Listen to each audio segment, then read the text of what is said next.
अस्सलाम वालेकुम स्टूडेंट्स। आज का हमारा टॉपिक है सब स्पेसेस। इससे पहले हमने डिस्कस किया है वेक्टर स्पेसेस को। तो वह कहता है कि वेक्टर स्पेसेस क्या होती हैं। हमने देखा कि वेक्टर स्पेसेस, हमने देखा कि आर क्या है वेक्टर स्पेस है, आर क्यूब बी। फिर हमने मैट्रिसेस की स्पेस देखी, उसके बाद हमने पॉलिनॉमियल्स की स्पेस देखी। हमने कहा कि सबके सब क्या है वेक्टर स्पेसेस। तो ये चेक करने के लिए कि ये वेक्टर स्पेसेस हैं या नहीं, हमने वेक्टर स्पेसेस के 8 एक्सियम्स सेटिस्फाई करवाए विद 2 ऑपरेशंस। One is vector addition and second is scalar multiplication. Similarly अब हम चेक करना चाह रहे हैं कि सब स्पेसेस क्या होती हैं। तो सब स्पेसेस जो है वो उन्हीं वेक्टर स्पेसेस के सबसेट्स होते हैं। हम क्या कह रहे हैं कि अगर हमने एक वेक्टर स्पेस वी ले ली और उसका एक सबसेट डब्ल्यू ले लिया, फिलहाल हम डब्ल्यू को सबसेट ले रहे हैं, सब स्पेस नहीं ले रहे। हम क्या कह रहे हैं कि हमने एक वेक्टर स्पेस वी ले ली, उसका एक सबसेट डब्ल्यू ले लिया। तो ये जो डब्ल्यू है ये इस वेक्टर स्पेस के लिए सब स्पेस कब होगा, हमने इसकी ये डेफिनेशन है। तो ये डेफिनेशन क्या कहती है कि ये जो डब्ल्यू है जो हमने सबसेट लिया है इस वेक्टर स्पेस वी का, ये सब स्पेस उस वक़्त होगा जब ये डब्ल्यू इटसेल्फ एक सब स्पेस भी, इटसेल्फ एक वेक्टर स्पेस भी हो। बिल्कुल वैसे जैसे ये वी एक वेक्टर स्पेस थी, मतलब इस डब्ल्यू पर वो 8 के 8 एक्सियम्स सेटिस्फाई हो रहे हों जो वेक्टर स्पेस के एक्सियम्स हैं। अगर डब्ल्यू इटसेल्फ एक वेक्टर स्पेस हो जाए और चूंकि ये वी का सबसेट है, तो हम ये भी कह सकेंगे कि ये डब्ल्यू जो डब्ल्यू है ये सब स्पेस है वी के लिए। यही डेफिनेशन वो वर्ड्स में लिख रहा है। वो कहता है let V be a vector space over the field K and let W be a subset of V, कि डब्ल्यू जो वो वी का सबसेट है। फिर वो कहते हैं if W is itself a vector space over K, अगर डब्ल्यू इटसेल्फ एक वेक्टर स्पेस भी है with respect to operations of vector addition and scalar multiplication on V, मतलब कि जो हमने operations vector addition and scalar multiplication V पर लिए थे, जिसके तहत हमने कहा था कि वी जो है वो एक वेक्टर स्पेस है, अगर उन्हीं ऑपरेशंस में डब्ल्यू भी एक वेक्टर स्पेस हो तो हम क्या कहेंगे कि डब्ल्यू सब स्पेस है वी की। तो ये डेफिनेशन थी सब स्पेस की। अब इसको इसमें तो चूंकि हमें जो डेफिनेशन गिवन है इसके मुताबिक, तो अगर हमें डब्ल्यू को चेक करना है कि डब्ल्यू सब स्पेस है या नहीं, तो हमें इसके 8 के 8 एक्सियम्स चेक करना पड़ेंगे। लेकिन आगे वो एक सब स्पेस के लिए एक थ्योरम दे देते हैं, उसमें सिर्फ वो 2 कंडीशंस पर उसको रेस्ट्रिक्ट कर देता है कि हम सिर्फ 2 कंडीशंस भी चेक कर लें तो भी डब्ल्यू जो है वो सब स्पेस हो जाएगी। तो यहाँ वो थ्योरम क्या देता है, वो कहता है suppose W is a subset of a vector space V. वो कहते हैं अगर डब्ल्यू जो है वो वेक्टर स्पेस वी की कोई सबसेट है, तो कहता है देन डब्ल्यू इज़ अ सब स्पेस ऑफ वी। डब्ल्यू हमने सबसेट पहले ले लिया वेक्टर स्पेस वी के लिए। वो कहता है सब स्पेस कब होगी इफ़ फॉलोइंग 2 कंडीशंस होल्ड, अगर इस डब्ल्यू के लिए सिर्फ ये 2 गिवन कंडीशंस होल्ड हो जाती हैं तो भी डब्ल्यू सब स्पेस होगी वी की। अब बस 2 कंडीशंस क्या हैं, एक तो क्या है वो कहते हैं ज़ीरो वेक्टर जो कि वी में ज़ीरो वेक्टर है वो डब्ल्यू में भी हो, मतलब हम डब्ल्यू जो सबसेट वी का ले रहे हैं उस सबसेट में ज़ीरो वेक्टर भी इंक्लूडेड होना चाहिए। ये फर्स्ट कंडीशन है। अगर ये कंडीशन होल्ड नहीं होती तो डब्ल्यू कभी भी सब स्पेस नहीं होगा। एक तो हो गई ये कंडीशन। दूसरी कंडीशन क्या है जो डब्ल्यू पर होल्ड होनी चाहिए, वो कहते हैं for every U V belongs to W, मतलब एनी 2 वेक्टर्स आप डब्ल्यू में से उठा लें तो फिर वो क्या कहता है कि उन दोनों वेक्टर्स का सम भी डब्ल्यू से बिलोंग करे, और उनमें से और एनी वन वेक्टर अगर आप डब्ल्यू में से उठाएं तो उसके लिए के यू, के क्या है, के फील्ड से बिलोंग करता हुआ एलिमेंट है, यानी कि कोई स्केलर एलिमेंट है। के यू किसको शो करता है, स्केलर मल्टीप्लिकेशन को। किसी एक वेक्टर को किसी स्केलर से मल्टीप्लाई करें तो वो कहलाता है स्केलर मल्टीप्लिकेशन। तो वो क्या कहता है कि डब्ल्यू में से आप एनी 2 वेक्टर्स उठाएं तो उनका सम डब्ल्यू से बिलोंग करे, और डब्ल्यू में से एनी वन वेक्टर उठाएं तो उसकी स्केलर मल्टीप्लिकेशन डब्ल्यू से बिलोंग करे। तो ये 2 कंडीशंस अगर होल्ड हो रही हों, एक ये 2 कंडीशंस होल्ड हो रही हों और दूसरा क्या हो कि ज़ीरो वेक्टर जो है वो भी डब्ल्यू से बिलोंग कर रहा हो, मतलब कुल मिला के हमारे पास क्या कंडीशंस हुई, 3 कंडीशंस हुई। अगर ये कंडीशंस डब्ल्यू के लिए सेटिस्फाई हो जाएं तो हम क्या कहेंगे कि डब्ल्यू क्या है, सब स्पेस है वी की। तो यहाँ पर इन 2 कंडीशंस को, ये जो बी पार्ट की ए और बी पार्ट थे, ए पार्ट क्या कह रहा था कि ज़ीरो वेक्टर डब्ल्यू से बिलोंग करे, बी पार्ट क्या कह रहा था कि डब्ल्यू से यानी 2 एलिमेंट उठाएं उनका सम में डब्ल्यू से बिलोंग करे, डब्ल्यू से कोई एक एलिमेंट उठाएं तो उसकी स्केलर मल्टीप्लिकेशन में डब्ल्यू से बिलोंग करे। हम बी पार्ट को कंबाइन करके लिख सकते हैं कि for any U V belongs to W and K one K two belongs to K, KU1 plus KU2 belongs to W। हम क्या कर सकते हैं, हमने ये दोनों कंडीशंस जो है ना, एक सम वाली और एक स्केलर मल्टीप्लिकेशन वाली, इनको कंबाइन करके लिखा कि K1 U1 तो बिलोंग करना चाहिए, K2 U2 भी बिलोंग करना चाहिए।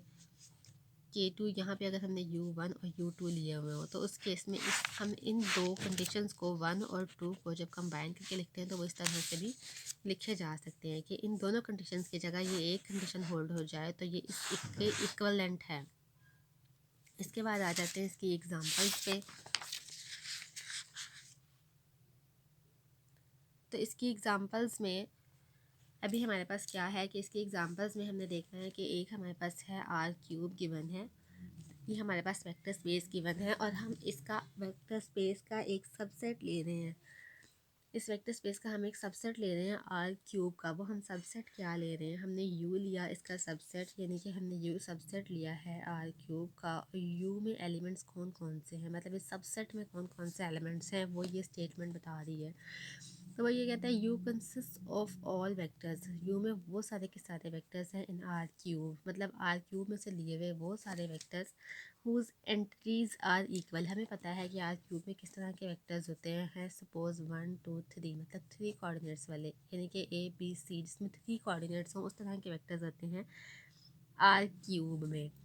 R³ में 3 कोऑर्डिनेट्स वाले वेक्टर्स होते हैं। U उसके सबसेट है तो डेफिनेटली U में भी 3 कोऑर्डिनेट्स वाले वेक्टर्स होंगे। तो वो कहते हैं U में वो सारे के सारे वेक्टर्स, R³ में से वो सारे वेक्टर्स लेने हैं जिनकी एंट्रीज इक्वल हों, मतलब ये एंट्रीज इक्वल हों, मतलब U में सारे वो एलिमेंट्स आएंगे जिसमें ये सारे इक्वल हों। 2 2 2, 3 3 3, या फिर आप इसको फ्रैक्शन में भी लिख सकते हैं, 1/2 1/2 1/2। इस तरह के सारे एलिमेंट्स U में आ रहे हैं।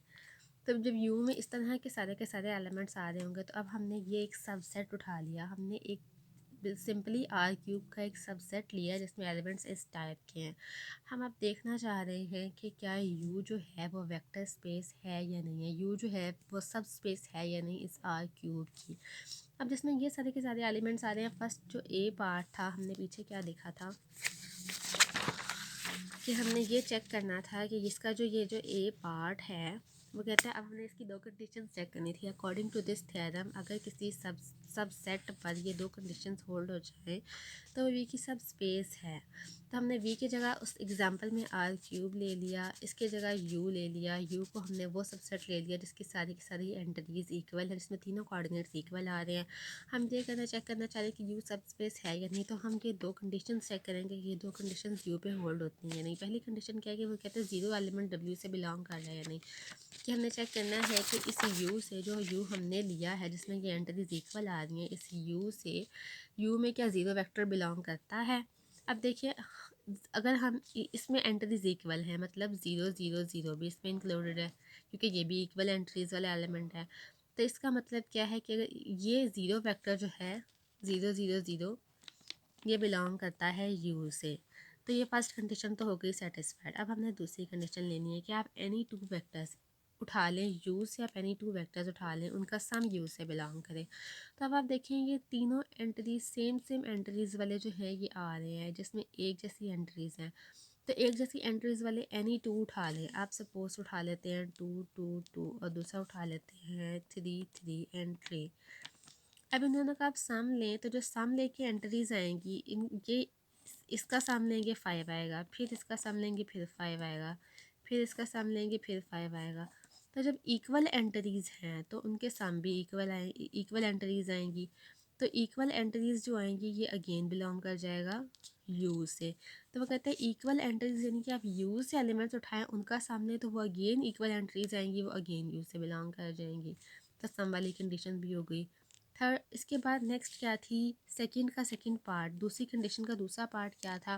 वो क्या था कि उसका स्केलर मल्टीप्लिकेशन भी U से बिलोंग करे, मतलब U का आप एनी एलिमेंट उठा लें। सपोज मैंने उठा लिया 3 3 3, इसको मैं किसी भी स्केलर से मल्टीप्लाई कर दूँ, 2 से कर दूँ, 3 से कर दूँ, जिस मर्जी स्केलर से मल्टीप्लाई कर दूँ, जो नेक्स्ट रिजल्ट्स आएंगे वो अगेन इक्वल एंट्रीज आएंगी। देखिए 6 6 6 आया, 9 9 9 आया, अगेन इक्वल एंट्रीज आती जा रही हैं।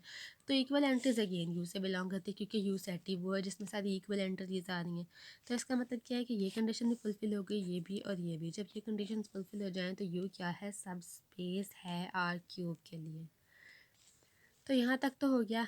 एक एग्जांपल थी ये सब स्पेस की कि यू जो है हमने आर क्यूब की एक सब स्पेस ली है।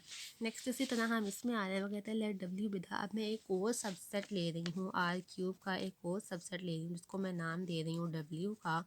इस सबसेट में एलिमेंट्स किस तरह के हैं, वो कहते हैं लेट डब्ल्यू विदा प्लेन इन आर क्यूब। अब डब्ल्यू जो है वो एक प्लेन है आर क्यूब में पासिंग थ्रू ओरिजिन। हमें पता है कि आर क्यूब किस तरह की होती है। हम आर क्यूब को इस तरह से ड्रॉ करके देखते हैं कि हमारे पास अगर आर क्यूब है, ये एक्स एक्सिस हो गया, ये वाई एक्सिस हो गया और ये जी एक्सिस हो गया। अब इसके अंदर एक प्लेन है, सपोज़ मैं इस तरह से ड्रॉ कर लेती हूँ कि ये एक प्लेन है आर क्यूब में। फिर वो साथ कह रहा है पासिंग थ्रू ओरिजिन, ओरिजिन से पास करता हुआ प्लेन भी है। ये ओरिजिन के अंदर से पास कर रहा है, एक पॉइंट इसमें 0 0 0 भी है। ओरिजिन से पास करने का मतलब क्या है कि प्लेन के अंदर एक पॉइंट 0 0 0 भी है। तो पहली कंडीशन तो हमारी यहाँ से डायरेक्ट फुलफिल हो गई जब वो कहता है कि हम प्लेन ही वो ले रहे हैं जो ओरिजिन से पास कर रहा है, मतलब 0 0 0 पॉइंट से पास कर रहा है, तो 0 0 वेक्टर जो है वो इस प्लेन में आता है, तो ये डब्ल्यू से बिलोंग कर गया। तो इससे क्या पता चला कि फ़र्स्ट कंडीशन तो हो गई फुलफिल। अब बाकी दो कंडीशंस रह गई। वो कहता है कि अब एक प्लेन है, प्लेन में से आप एनी टू वेक्टर्स उठा लें, एनी टू वेक्टर्स, एक इधर को जाता हुआ एक इधर को जाता हुआ। सपोज़ मैंने ये यू ले लिया, ये वी ले लिया, तो यू प्लस वी आपने चेक करना है कि क्या दोबारा प्लेन से ही बिलोंग कर जाएगा, इसी प्लेन से जिससे हमने वेक्टर्स उठाए हैं या नहीं। तो ये कैसे पता चलेगा, जब भी अब इसके लिए एक रिज़ल्ट है कि प्लेन से आप एनी टू वेक्टर्स उठाएं तो उसका जो सम है वो इक्वल होता है इस रिजल्टेंट वेक्टर के, यानी कि इस रिजल्टेंट वेक्टर के, और वो भी सेम प्लेन में ही लाई कर रहा होता है। तो इससे आपको क्या पता चलता है कि U plus V again belong कर जाएगा इसी डब्ल्यू प्लेन से ही। इसी तरह जब आप के यू लेते हैं, हमें पता है कि एक वेक्टर अगर यू सपोज मैं इस डायरेक्शन में ले रही हूँ तो उसके स्केलर मल्टीप्लिकेशन सिर्फ उसकी लेंथ में इजाफा करेगी, उसकी डायरेक्शन में कोई चेंज नहीं आएगा। तो इसका मतलब है कि अगर वो इस प्लेन में है तो अगेन के यू यानी कि उसका स्केलर मल्टीप्लिकेशन लेने से भी वो इसी प्लेन में ही रहेगा, कहीं और नहीं जाएगा। तो इसका मतलब है कि के यू अगेन डब्ल्यू से बिलोंग कर जाएगा। तो यहाँ से आपको क्या पता चला कि ज़ीरो वेक्टर्स भी बिलोंग करके ये कंडीशन भी फुलफिल हो गई और ये कंडीशन भी फुलफिल हो गई। तो डब्ल्यू क्या है, ये जो प्लेन हमने लिया था ये सब स्पेस है आर क्यूब के लिए। इसी तरह सब स्पेसेस से रिलेटेड कुछ और एग्जांपल्स भी हैं, वो है 4.7 एग्जांपल। 4.7 में बुक में से ये एग्जांपल आप लोगों ने खुद देख लेनी है कि इस एग्जांपल को कैसे सॉल्व किया हुआ है। इसके बाद आ जाए, एक रिज़ल्ट है इंटरसेक्शन ऑफ सब स्पेसेस के हवाले से। वो कहता है कि कोई सी दो सब स्पेसेस आप लें यू एंड डब्ल्यू। वो क्या है, वो सब स्पेसेस आप ले रहे हैं, let U and W be the subspaces of a vector space V. कि यू और डब्ल्यू जो है वो इस वेक्टर स्पेस वी की आप सब स्पेसेस ले रहे हैं। वो कहता है वी शो डैट इंटरसेक्शन। अब वो कहता है इन दोनों कोई सी दो सब स्पेसेस आपने वी की ले ली, एक आपने यू ले लिया, एक आपने डब्ल्यू ले लिया। अगर ये दोनों सब स्पेसेस हैं तो इनका इंटरसेक्शन भी मस्ट क्या होगा, वी के लिए सब स्पेस ऑफ वी होगा। ये एक रिजल्ट है कि अगर दो आप सब स्पेसेस ले रहे हैं तो उनका इंटरसेक्शन भी मस्ट सब स्पेस होगा।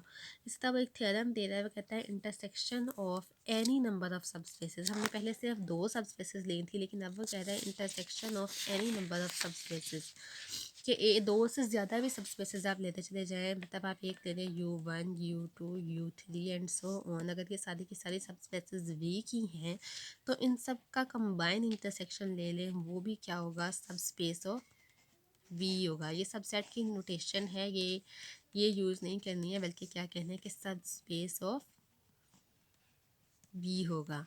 अगर ये सब के सब अलग अलग सब स्पेसेस है तो इनका इंटरसेक्शन भी सब स्पेस होगा वी के लिए।